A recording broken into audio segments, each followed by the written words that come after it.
I had leverage because I was fun. They liked fun Lisa, so if I took it away for 30 seconds, that's all I needed to do. You don't have to be silly to enjoy little kids. What happens is when they start giggling and having fun with you, it's kind of hard not to enjoy yourself. Fun is their love language, whether or not it's silly or it's just sitting down playing cars with them. They're just thrilled when you enter their world. Don't be on your phone while you're spending time with your kid. You need to be able to go, every so often. If you know that you're a loving parent, then let go of the guilt and it won't even bother you. The leader, that is the prized role. You are the one that gets the easy kid. That's why it's the easier route. Maybe a little bit more work initially if you're not used to doing this. But yeah, no, you get the best kid. Welcome to the BratBusters Parenting Podcast. My name's Lisa Bunnage. I'm a parenting coach. I'm a mom. I'm also a grandmother. And I'm Amy Bunnage, Lisa's daughter, and I handle the marketing and planning here at BratBusters. While I don't have kids, each episode will dive into parenting topics and Lisa will answer your questions. Let's get started. Welcome back to another podcast talking about parenting. As usual, I never know what's happening. So Amy? I think you're going to like this topic. Like on a scale of 1 to like, you're going to like it. 1 to like. Yeah. 1 to 10? Yeah. 10 being the love, 1 being the yuck. Yeah. Where is it then? 10? It's good. Yeah. Ooh. Okay, wait a minute. Okay, what is it? The title, it's a working title. It may change, but you need to play with your kids. Oh, yes, I like this one. Mm-hmm. I like this one. Actually, did I bring this up with you? One of my clients said, you need to talk, because in coaching, I talk a lot about ideas and how you have fun with kids. And she goes, you need to do a podcast just on that. Did I mention that? Or we were having a real heart-to-heart on the podcast about just in general, like we just need to talk about it more. Right. How to have fun with kids. Yeah, it's huge. That was my weapon when I was working with kids, that everyone would say to me, how do you get respect with all those kids, teenagers? And I said, well, with kids, I'm fun. And with teenagers, I'm funny. Fun, happiness, joy, laughter is their love language. By the way, it's ours too, but some adults lose that along the way. But yeah, we're all born to want to laugh, to want to have joy in our lives. You lead with that, and you've got a lot more leverage.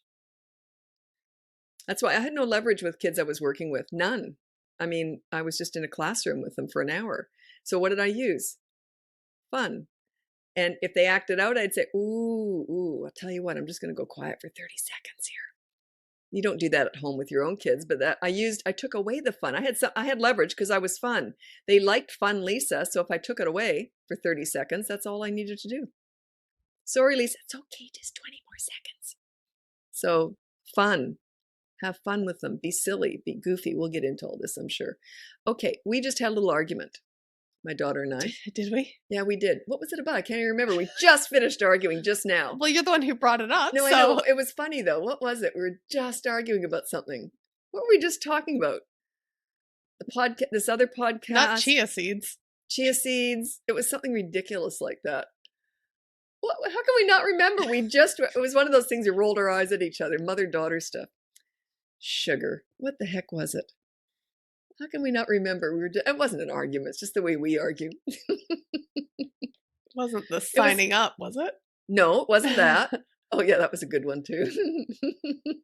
Okay, well, if it comes up, it was fun. It was just funny. I thought, we should talk about that because it was just something funny.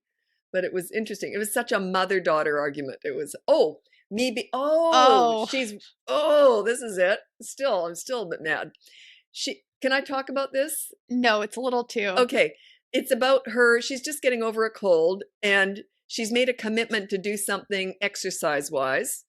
And she said, yeah, I'm going to do it anyway because I made a commitment. I said, but you're sick. And then she goes, Mom, I made a commitment. I said, yeah, but when you're sick. And she goes, Mom, like back off. For context, I'm at the end. I'm not sick to the point of where I'm like coughing or sneezing. I'm just at like the very, very tail end. You see, now we are best friends. We work together also, but I'm still Mom.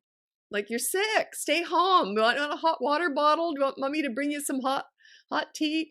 So anyway. I have the vaporizer at my house. Yeah, I did give her the vaporizer. Anyway, okay, so that was mother-daughter stuff. So we are mother and daughter, in case you didn't know. Yeah. So anyway, let's get on with the questions because this is a very good topic. I love this one. Okay. Alessandra, you're funny. Alessandra from the United K.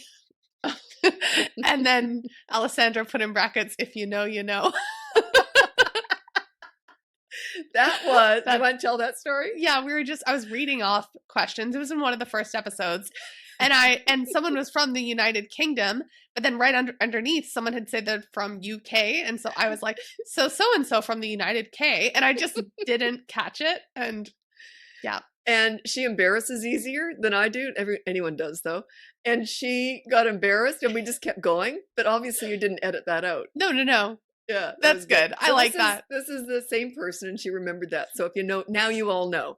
So yeah, it was just her flub with United K. That was a good nod to that. I appreciate it. Okay, I have a really hard time playing with my highly energetic 3.5-year-old son. I don't enjoy child play, and getting silly doesn't come naturally to me. I'm also chronically tired and now have a littler one, 8.5 months old, to look after, and the energy and mental capacity are just not there. How can I fill up his tank and help us connect?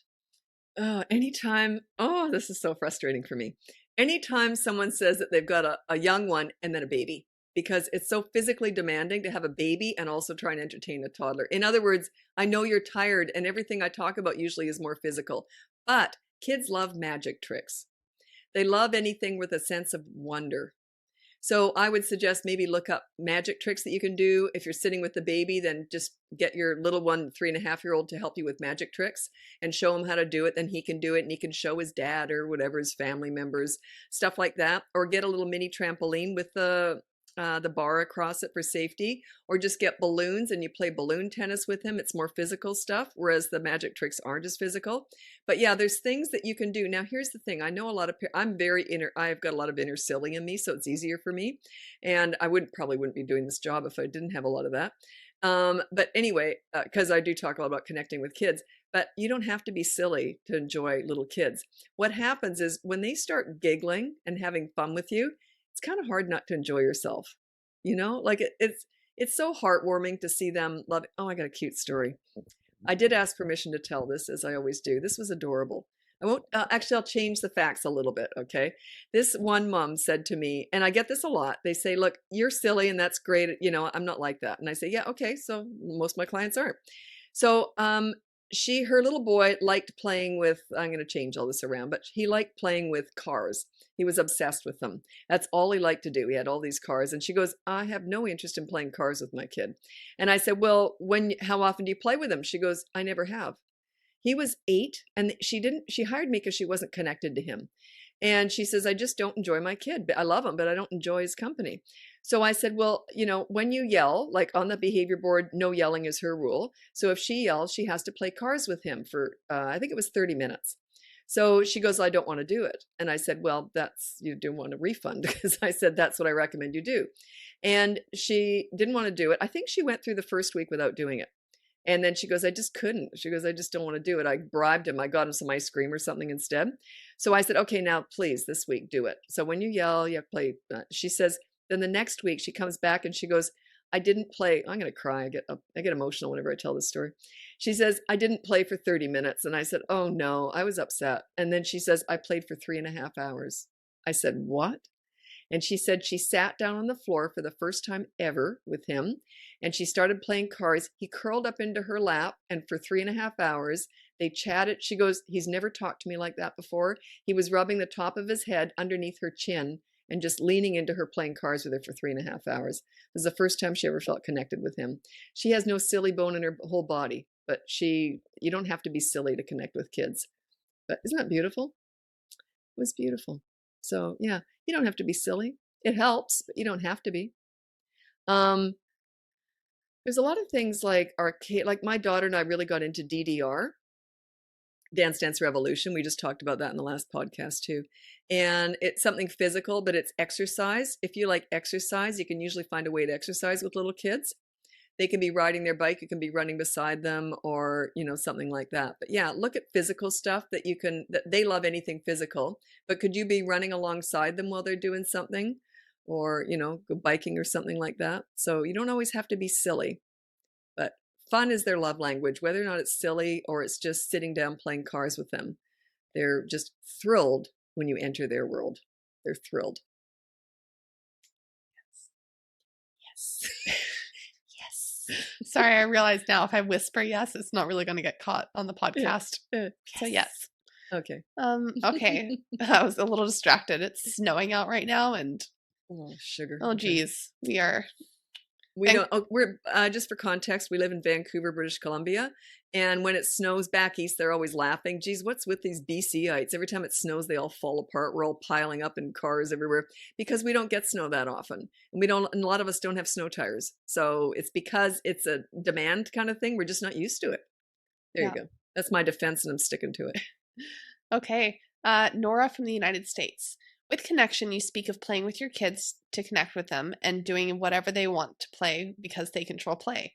How often? How much? I feel like my kids cannot keep themselves entertained at all. Isn't that a skill they need to learn? Kids are 4 and 6. I don't enjoy playing with my kids. I love them dearly. I like doing things with them. Ice skating, puzzles, baking, and bike rides. But playing dolls, Barbies, where I'm dictated how to play and what to say is like watching paint dry. Please advise. When my kids were little, and I get that, there's a lot of stuff I didn't like doing either, but I searched for something I could enjoy, usually. But what I would do, and I don't know why my kids, no, I think they knew it, but they didn't care, is if I wanted to have a nap, I'd lay on the floor right next to them. So they'd be playing beside me and I'd be snoring beside them. They were still thrilled that I chose to sleep right beside them.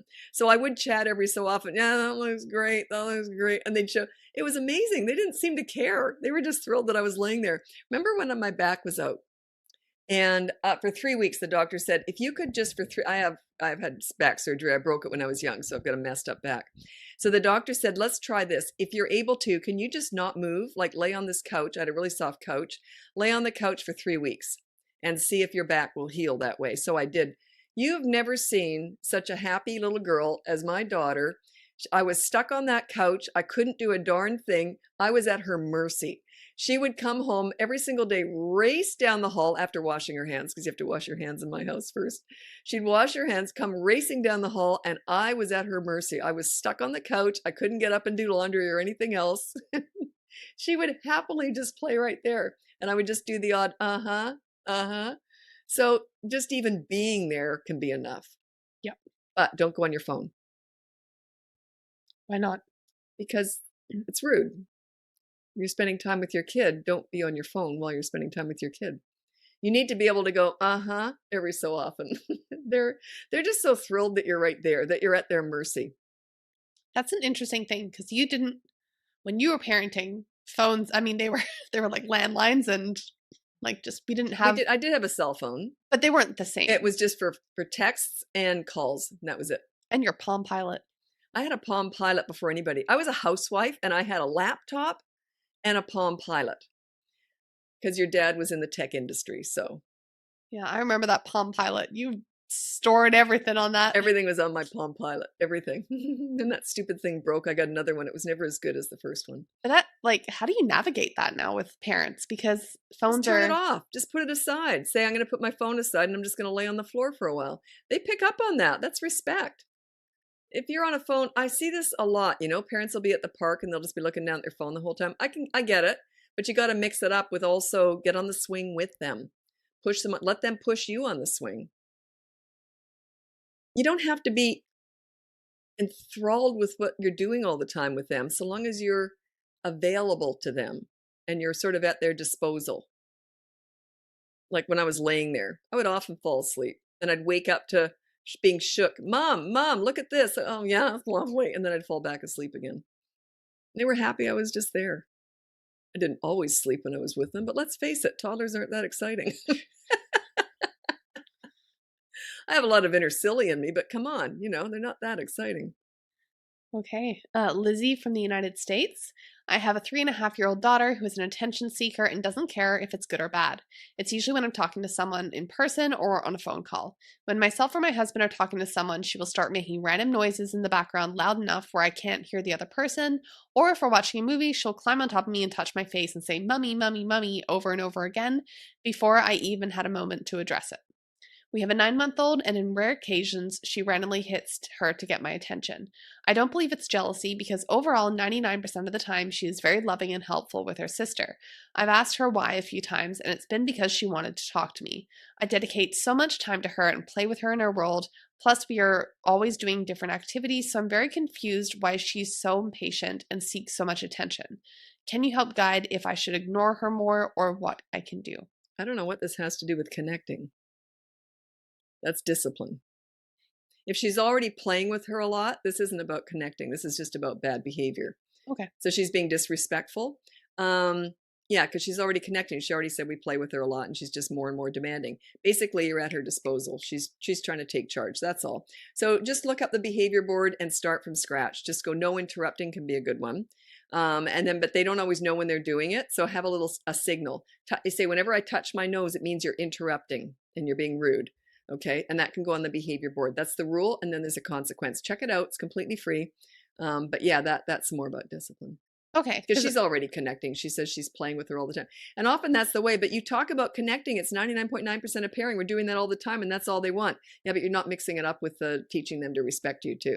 So yeah, there is a balance there. Okay. No, would you quit whispering every time I finish? Okay.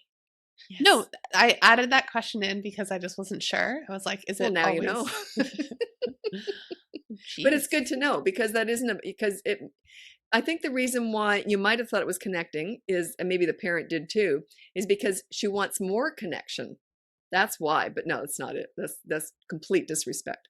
Okay, and now we have no more questions. That's it. Now I'm not talking to you anymore. I'm done. I'm all finished. Goodbye. Close the laptop. Slam it shut.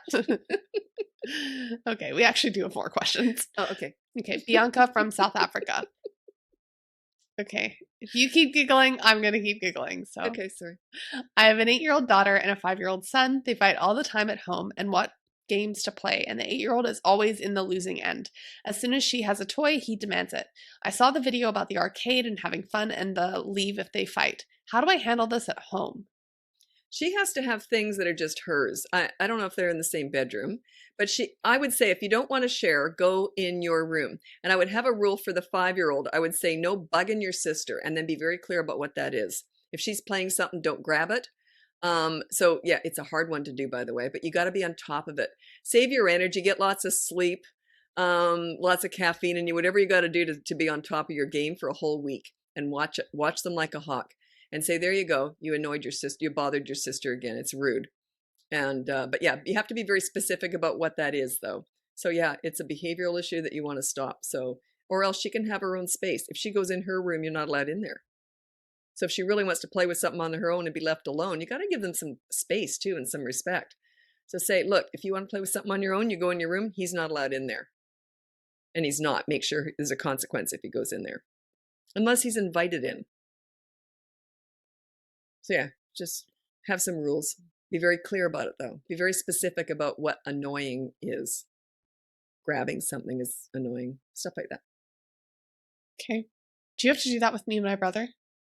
No. The only time that you ever really fought, and I found out later it wasn't, was every day they'd get in the car.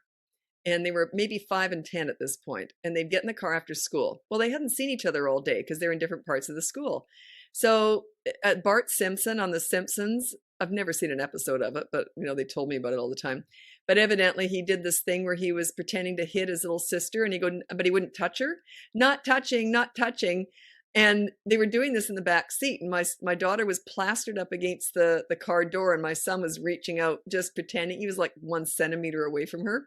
Not touching, not touching. And they were like yelling and laughing and all that. And I remember I did my standard thing. I'd pull over, then I'd just stand at the side of the road. But it was so stinking hot in Australia. You couldn't do that for very long. Leave the kids in a hot car all by themselves.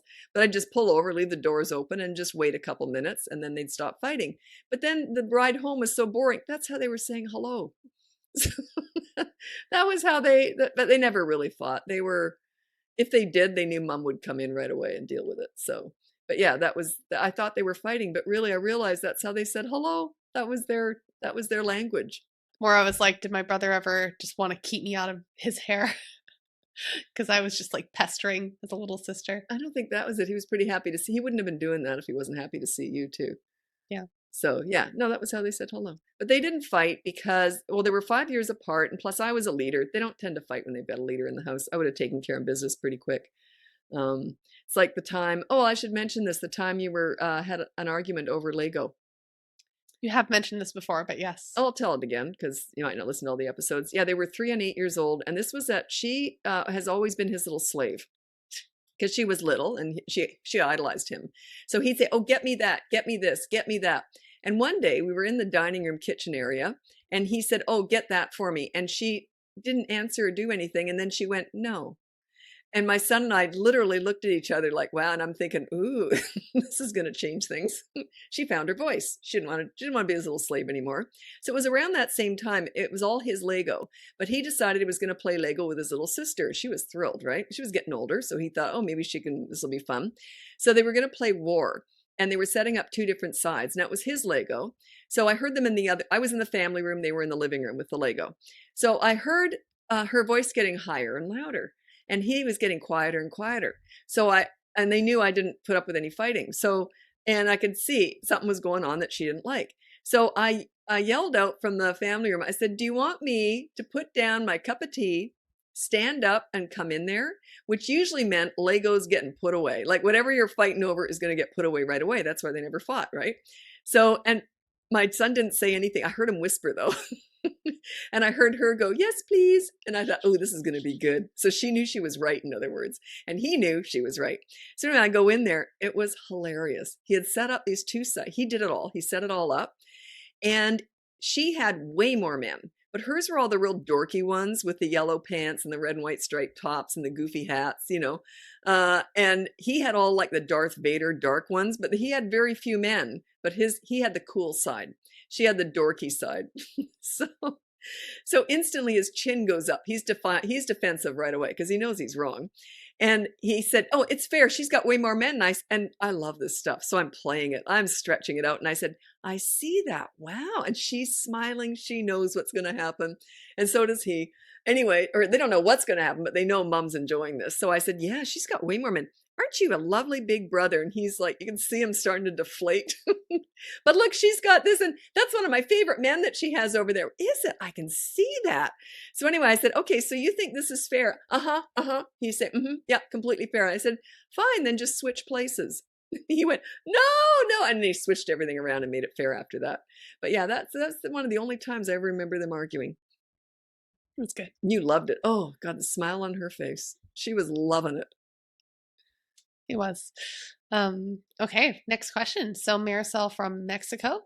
My 18-month-old boy is in charge of play and I try to follow his way of play, but sometimes he finds joy in throwing the toys, picking them up and throwing them again. I try not to discourage him because he's playing and he's not damaging furniture or people while he's at it.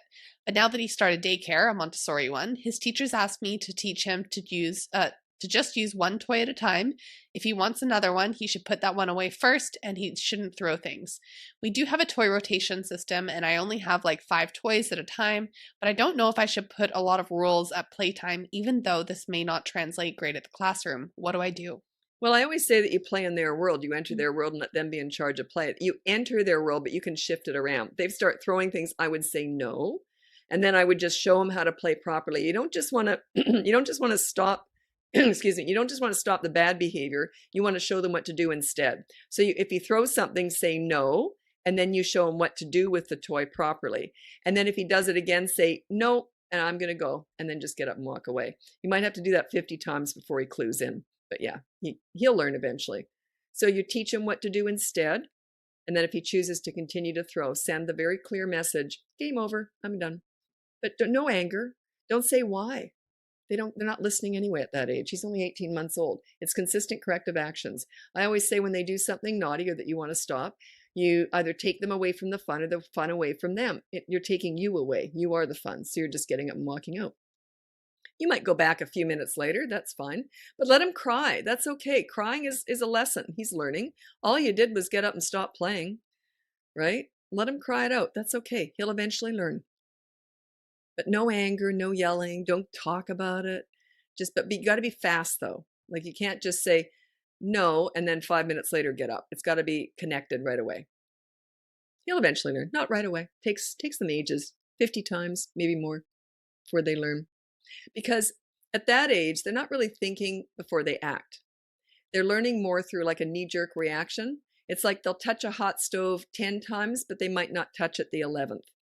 They're not thinking so much as they've just got almost muscle memory, like, ooh, that hurt the first 10 times. But they're not thinking it through. They just automatically veer away. You watch them if they do something like that. They'll just veer away, but there's not a lot of thought that goes into it. So, anyway. Okay, we have Stacy from Australia, age 6, ADHD. How to successfully play with my child who has given 100 orders onto how to play the game before it even starts. This is both, hey, come chuck the ball. This incites 100 rules, or a game like basketball that already has rules, he will change and make his own. I'm noticing he is going to the too hard basket for his friends and family. Why on earth is he playing? I play silly, fun, goofy games, nothing that requires a lot of skill. Yeah, and if you want to, okay, he's 6, so you want him to play, you're just goofing around. I wouldn't worry about it. I don't quite understand that question. Like, is it important to you that he follows the exact, when you're playing with him, that he follows the rules? If he breaks the rules, then I would break the rules. And just have a fun, like a goofy playtime. I don't understand why the rules are so important there. I think this is just like, what am I missing here? No, this is my guess, is that let's say they're like, okay, we're going to play basketball, but it's maybe with friends. And then maybe he has his own set of rules that he wants all of the friends to follow. So I think maybe it's bleeding out into like, other things. Oh, I see. Well, I would just say no one's going to play with you if you don't play nice. Would say, would say. Yeah, that's exactly what I'd say. If you don't want to play nice, no one's going to want to play with you. That's like that. Was on a live once, and this mom said, nobody likes my daughter. Rightly so. She's a bully. She's nasty to kids. Then she comes home crying because no one will play with her, and she can't figure it out. So I said, just say to her, you got to be likable to be liked. You got to play by the rules, or no one's going to want to play with you if you don't play fair, because the rules make it fair. But if it's just us goofing around, we can do whatever we want. I don't care. Yeah, that's what I would say. And he's 6. If you don't play fair, no one's going to want to play with you. Okay. Chrissy from the United States, 2.5-year-old gets very emotional when I give her little sister, who is 5 months old, a lot of attention and affection in front of her. She will often cry, lay on the floor, and say something hurts. I try to give her good one-on-one playtime with me while the baby naps. However, the baby is now more aware and sleeping less during the day, so I'm interacting with her more and more in front of my toddler. She's just going to have to get used to it. She has to learn how to share you, and that's a hard transition for a 2.5-year-old. It's one of my least favorite dynamics, is a parent who has a toddler and a baby, because babies are so demanding and you want to give them attention, but they need a lot of attention. They need a lot of care. The 2.5-year-old can potentially be more independent, but emotionally, they're still very demanding on your time. They will just have to get used to it. So if she lays on the ground and cries, let her cry. I would completely ignore it. And then once you're finished with the baby, maybe you say to the 2.5-year-old, do you want to read a book? So, but don't give in to any of that tantruming. She's just trying to get her own way there. Yeah, she's jealous, but that's part of having a sibling. It's just part of it. She's going to have to learn to share, period. It's a tough lesson, but what are you going to do? What are you going to do? Adopt out the baby? I mean, she's got to learn eventually. So the sooner she learns, the better. Do you find that kids have an easier transition when it comes to school and sharing at school if they've had siblings?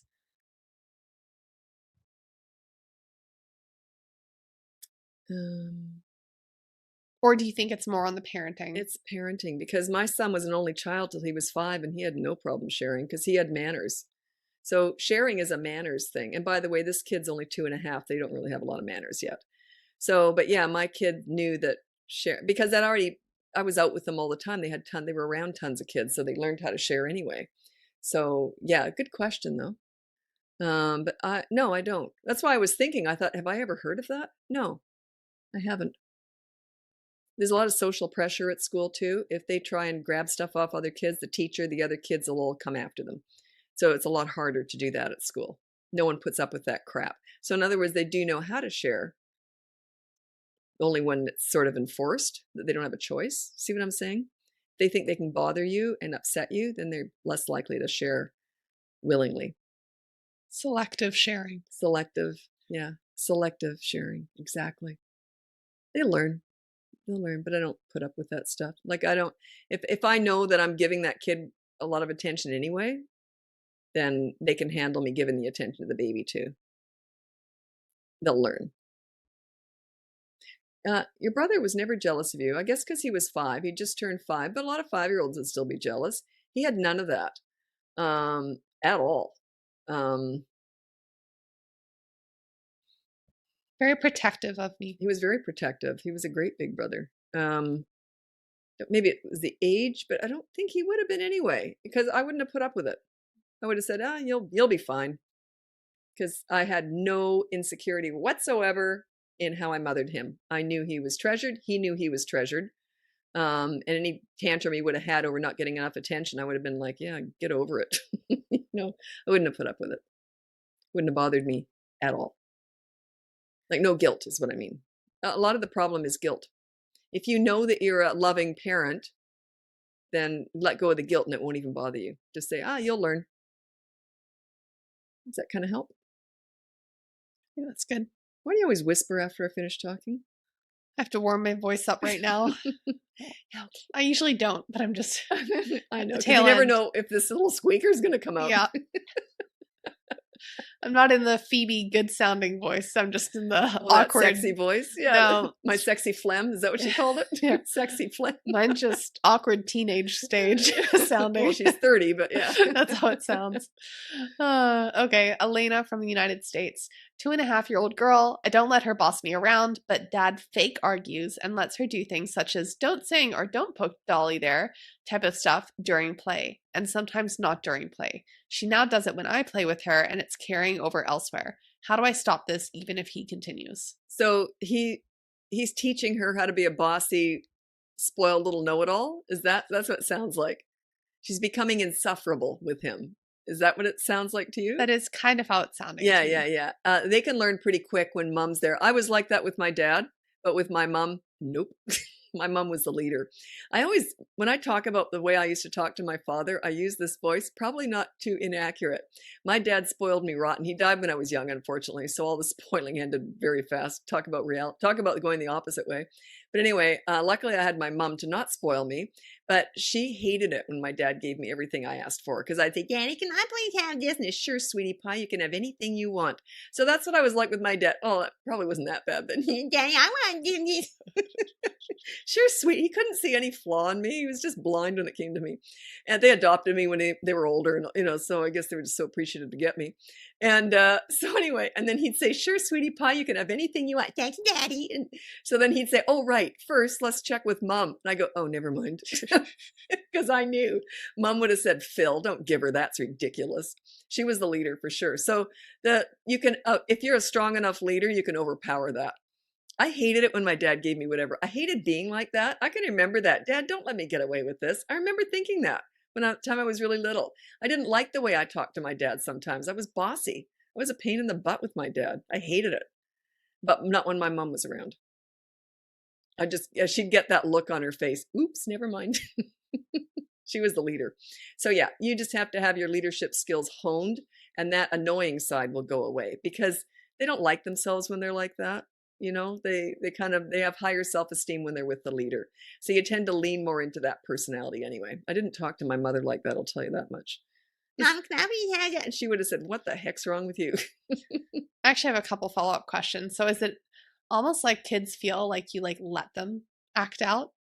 Yeah, I wasn't mad at my dad. I hated myself when I talked to him like that. And you're not doing your kids any favor. I can remember that. I adored my father. He was just the sweetest guy. But he let me get away with too much. And I remember thinking, Dad, don't do that. Don't say yes. One time I was, 7 or 8, and I said, Daddy, can I have some money? Daddy, can I have some money? Sure, sweetie pie. And we didn't have a ton of money, but my dad, they bought everything with cash. So we had the grocery money on him. And he gave me a $100 bill. He was watching football, which I think might have had something to do with it, anything to get rid of me. So anyway, and that was in the family room. And I remember walking out, and this is back in the day when I was probably about 8. We could I could go to I could knock on a door. And we knew all the neighbors, of course, back in the day. I was born in 1960. So back in the day, all the kids were out in the streets all the time. At 8 years old, I could have gone up to one of my older neighbors and they could have walked me to the store to spend money. So we had a lot more freedom back then. So I remember walking past my mom, holding the $100 bill in my hand. And I said to Mom, as I said, I'm going shopping. Look what Daddy, no, I'm going shopping. Look what Daddy gave me. And I walked real slow, and Mom didn't even say much. She knew I couldn't handle it. There's no way I could keep that. I felt so guilty. And all I heard was, as I was leaving, I heard, Phil, get in here. My dad said, what? And he goes, did you give, and I'm just standing there. Did you give her 100? And I said, I don't want to give it back, as I handed it over. I hated having that. But they were just cracking up. That was so funny, but I hated it. My mom said she didn't want it anyway, Phil. She came in here showing it to me, like, please take it away. But yeah, I didn't like myself when I was like that. So think of it that way. You're not doing your kids any favor. I liked myself way more when I was with my mom than when I was with my dad. And I adored my father. But I liked myself more when I was with my mom. Now, do you find that I've seen in the comments, is it fair that one parent carries like the heavy? No, but that's not the heavy. That's the good role. That's the good role, because they get the best kid. That's the difference. That the leader is the prized role. I was the leader. That is the prized role. You are the one that gets the easy kid. That's why it's the easier route. Maybe a little bit more work initially if you're not used to doing this. But yeah, no, you get the best kid. So it's way better to be the leader. They don't argue with you or anything. It's way easier. It's interesting because when I'm hired, not so much anymore. People have been watching me for quite some time before they hire me for coaching usually. So they already get this. But years ago, before they saw a lot of me, before they hired me, they said, look, we discussed it. Neither one of us wants to be a leader. We flipped a coin and he said he'll do it. Then they end up fighting over who gets to do it. And I say, you can both actually be the leader, but there usually is one that's stronger than the other.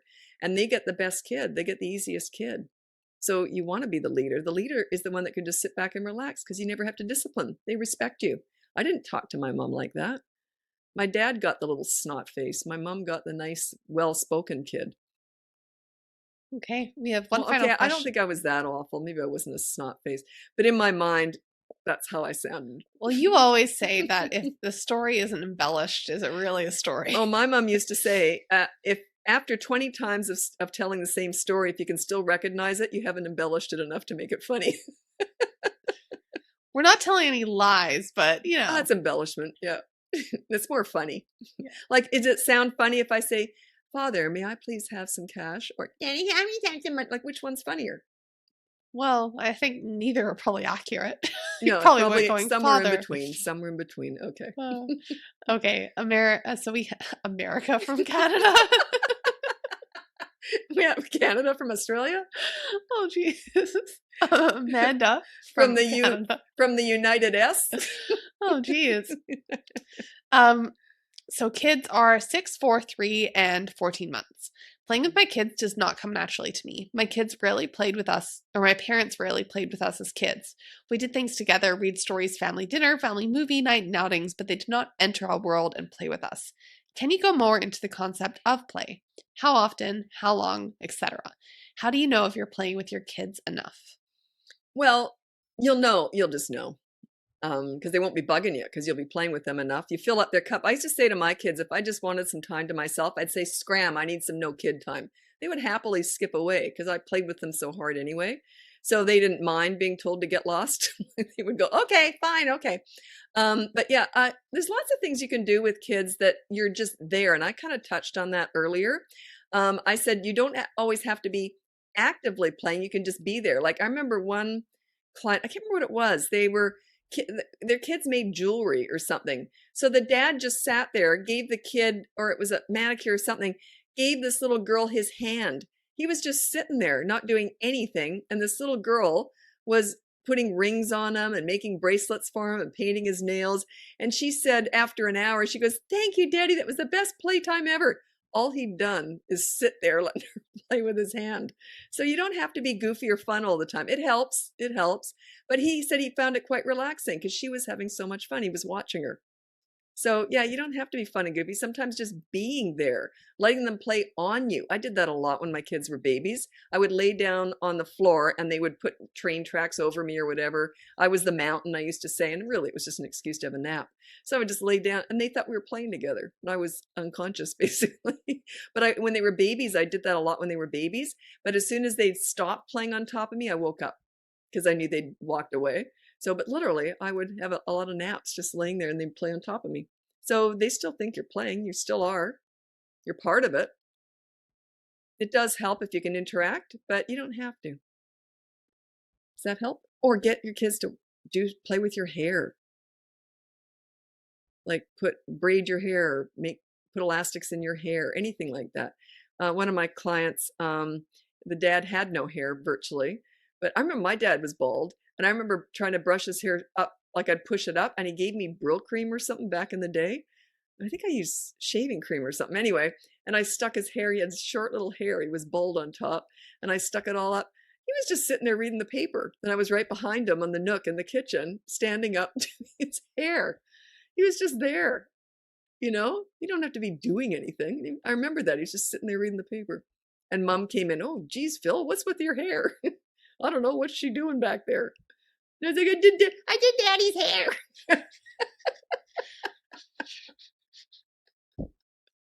I don't think I sounded like that, but it just cracks me up. Okay, is that the last question? That's it. Okay, thanks so much for joining us. A lot of giggling in this one. I got myself going. I do giggle a lot. Sorry about that. Anyway, I hope you got some glean of information out of this. We always try and pass on some information that might help you or just give you a laugh even. So thanks so much for joining us from myself, Lisa, and my lovely daughter, Amy. And we'll talk again soon. Happy parenting. Thanks for tuning in. If you're ready to dive deeper, check out BratBusters.com to learn more about the behavior board, parenting courses, and private one-on-one coaching with Lisa. If you've enjoyed the show so far, we'd love it if you could take a moment to follow, rate, and review us on your favorite podcast platform. Your feedback helps us reach more parents just like you. The information provided in this podcast is for general informational purposes only and is not intended as a substitute for professional advice. Lisa is a parenting coach, mom, and grandmother. She is not a licensed psychologist or counselor. Her services do not replace the care of psychologists or other healthcare professionals. For a full disclaimer, please visit BratBusters.com/disclaimer.